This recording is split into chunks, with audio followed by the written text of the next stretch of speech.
Hi, Gilbert here again, and today we're going to show you how to teach elementary kids how to properly roll a ball, the bowling skill that we will be doing today. And we're going to start with the bigger ball. We have 3 different sizes, but we'll start with the bigger one.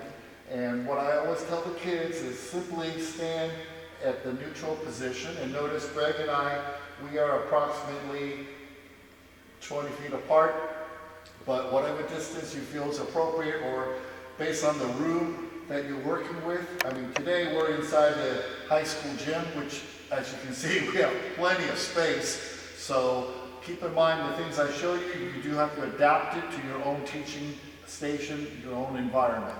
But the important thing is when you have them roll the ball is if they're rolling it with their right hand, then they have to step in opposition with their left foot. So I simply tell them what you want to do is you step forward with your left, squat down as you bring the ball back and follow through. And I say if you're not able to roll the ball straight to where you want it to be, then what will help is after you roll the ball, point your hand towards your target, and that will help direct the ball better. So Greg today is my partner and my target, and I'm going to simply roll the ball to him, and he's going to roll it back to me, and I'm just going to pick it up. So we're going to practice this a couple of times, and then we're going to have a little contest of how to aim our roll. So the first one is very simple. You would step on the white line, so we have a reference point. By the way, you know, lines and whatnot, it's not critical. I'm just using the lines to kind of show you who's going to win this contest. So far, by the way, Greg's won every contest, so I'm hoping to get one win today. So here's how we work. If I roll the ball and it hits one of your foot, then you don't move, but I get to step one step back. Then you have, if you miss, you don't do anything. So basically, it's at the end, who is the furthest away from their white line is the winner. Does that make sense? So I'm going to try to hit one of your foot. And let's see if I get that. Oh, I get to have one step. Now obviously, because I'm one step further back, it makes it a little harder for you because I'm further away. So good luck. Got me. Okay, you get to move one step back. So now because we're both pretty good at rolling it, now we increase the distance to make it a little bit more challenging to see how accurate we can be. And, oh no! Uh-oh, Greg, you have to chase it or whatever you do.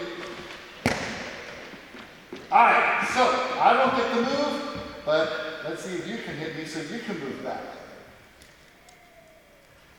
And he, of course, wins, so he gets to back up a step. Now, I go one more time, and I get to move back too. Alright, so enough of that. This goes back and forth, back and forth. Now we're going to have a different version of the game, and this time, I'm standing here with both my feet. When you roll the ball, if you hit one of the foot, one of my legs, the next time you only get one target. Okay, so let's see if you can hit one leg, and oh, you got this one. All right, so now, let me see if I can get you. And of course I miss. Okay, so at least I made him chase the ball. All right, so now I have only one leg for you. If you get this one, you win. It's basically who can get 2.